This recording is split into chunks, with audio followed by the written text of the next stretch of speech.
जय श्रीमन नारायण। हर हर महादेव। शिव भी प्राचीन है और अर्थशास्त्र भी।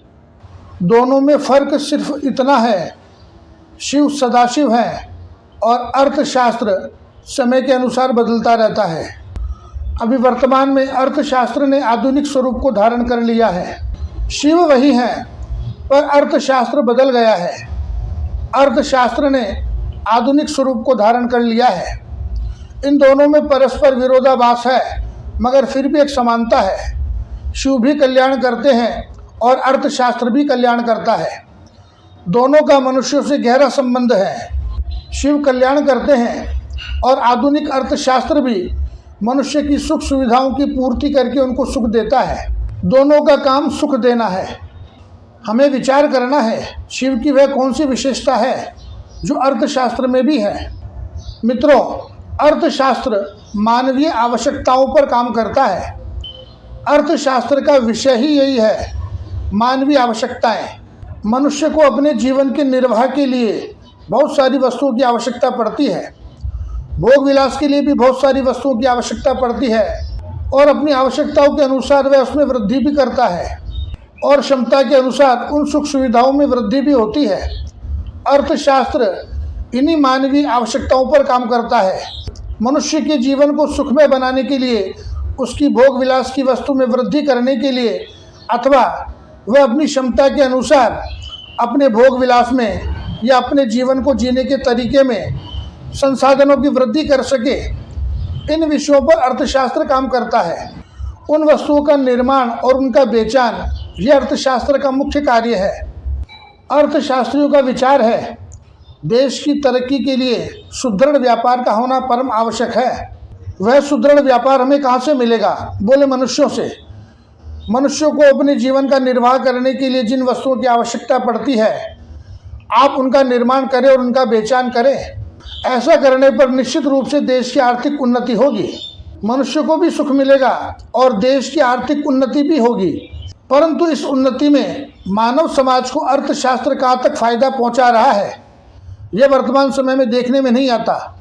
आधुनिक अर्थशास्त्रियों ने अर्थशास्त्र का ऐसा मजाक बना दिया है जिसके कारण चारों तरफ असंतोष ही असंतोष बढ़ रहा है। इन आधुनिक अर्थशास्त्रियों ने अर्थशास्त्र को बहिर्मुखी बना दिया है। जरा सोचो, हम धन का उपयोग कर रहे हैं या धन का भोग कर रहे हैं? वर्तमान समय में धन नहीं बढ़ रहा पर मनुष्य की आवश्यकताएं बहुत बढ़ गई है। आधुनिक अर्थशास्त्रियों ने उन्हें भोग विलास की वस्तुओं का ऐसा चस्का लगा दिया है जिसके कारण उनके दुख में निरंतर वृद्धि हो रही है। इसके विपरीत आप भगवान शिव को देखिए। शिव अपनी आवश्यकताओं को बहुत कम रखते हैं। अथाह संपत्ति होने के बाद भी वह उस धन का उपयोग नहीं करते, उसे अपने बंधु बांधवों में बांट देते हैं। सुख संपत्ति के दाता होने के बाद भी वह सुख संपत्ति का उपयोग नहीं करते, प्राकृतिक वस्तुओं का उपयोग करते हैं, जड़ी बूटियों का सेवन करते हैं, ऐश्वर्य और वैभव को त्याग देते हैं, मृगछाला पहनते हैं, थोड़े में ही संतोष रखते हैं। ऐसे आदर्श पुरुष और कल्याण करने वाले शिव का वर्तमान आधुनिक अर्थशास्त्र में कहीं कोई स्थान नहीं है। आधुनिक अर्थशास्त्री स्वयं को सभ्य और शिव को असभ्य समझते हैं। उनकी शिव में बिल्कुल भी दिलचस्पी नहीं है। आधुनिक अर्थशास्त्री भगवान शिव पर विश्वास नहीं करते, पर हमें विचार करना होगा, हमें शिव को ग्रहण करना है या आधुनिक अर्थशास्त्र को। वह नहीं चाहते कि हमारे जीवन में शिव की तरह संतोष हो। आज हमें हमारे भोग विलास के कारण कई जगह दूसरों पर निर्भर रहना पड़ता है। मित्रों, यह सोच का विषय है कि औरों के मुकाबले हमारी जीवन शैली बड़ी उच्च कोटि की है, पर हम इस बात को नहीं समझ पा रहे हैं। हमारी जीवन शैली जो उच्च कोटि की कही गई है, वही जीवन शैली आज हमें बोझ लग रही है। आधुनिक अर्थशास्त्रियों के प्रलोभन में आकर के हम अपनी प्राचीन जीवन शैली को ही नहीं समझ पा रहे हैं। हमें शिव की तरह संतोष रखते हुए अर्जित धन और संपदा का उपयोग जन कल्याण के लिए करना चाहिए।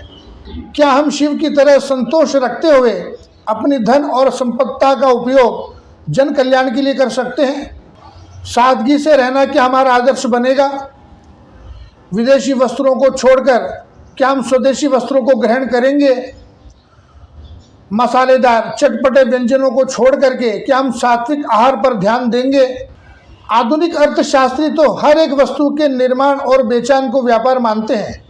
बड़े दुख की बात है, सरकार आतिशबाजी को, शराब को, धूम्रपान को, तंबाकू को, बीड़ी सिगरेट को इन्हें व्यापार मानती है। वह इस पर विचार नहीं करते कि यह वस्तुएं आगे जाकर के मनुष्य का कल्याण करेगी अथवा उन्हें गर्त में ले जाएगी। सात्विक व्यापार किसे कहते हैं, आधुनिक अर्थशास्त्री इसमें नहीं समझते। वह तो आतिशबाजी से संबंधित वस्तुओं का निर्माण, उनका बेचान इसे व्यापार मानते हैं। शराब बनाना, उसे बेचना, इसे व्यापार मानते हैं। सरकार जवाब दे, वह समय कब आएगा जब मनुष्य का कल्याण करने वाली वस्तुओं का निर्माण और बेचान सात्विक व्यापार कहा जाएगा। अर्थशास्त्री अपने सिद्धांतों से भटक गए हैं। वह मनुष्य का कल्याण नहीं चाहते, मनुष्य में भोग विलास का जीवन जीने की आदत डाल रहे हैं। सब कुछ होते हुए भी आप अभाव में जिए और आपके पास जो धन संपदा है उसका उपयोग आप मनुष्य के कल्याण के लिए कीजिए। वर्तमान परिप्रेक्ष्य में हम भोग विलास के इतने आदी हो गए हैं कि हमें बहुत सारी वस्तुएं अपने भोग विलास के लिए बाहर से मंगानी पड़ती हैं। हमने तो उसे काम में लेकर के बेकार कर दिया, पर उसका फायदा उन विदेशी व्यापारियों को हुआ, हमारा धन बाहर चला गया। अगर हमें हमारी अर्थव्यवस्था को सुधारना है तो हमें शिव का आचरण करना होगा। यदि हम शिव जैसा आचरण करेंगे तो निश्चित रूप से हमारा और इस देश का दोनों का कल्याण होगा। मनुष्य भी तरक्की करेगा और देश की भी उन्नति होगी। जय श्रीमन नारायण, हर हर महादेव। मित्रों, जो सूक्ष्म से भी अति सूक्ष्म हैं, सभी का कल्याण करने वाले हैं, कल्याणकारक हैं, जो आदि और अंत से रहित हैं, देव नहीं देवादिदेव हैं। ऐसे देवादिदेव महादेव के श्री चरणों में मेरा कोटि कोटि बारंबार प्रणाम। जय श्रीमन नारायण, हर हर महादेव।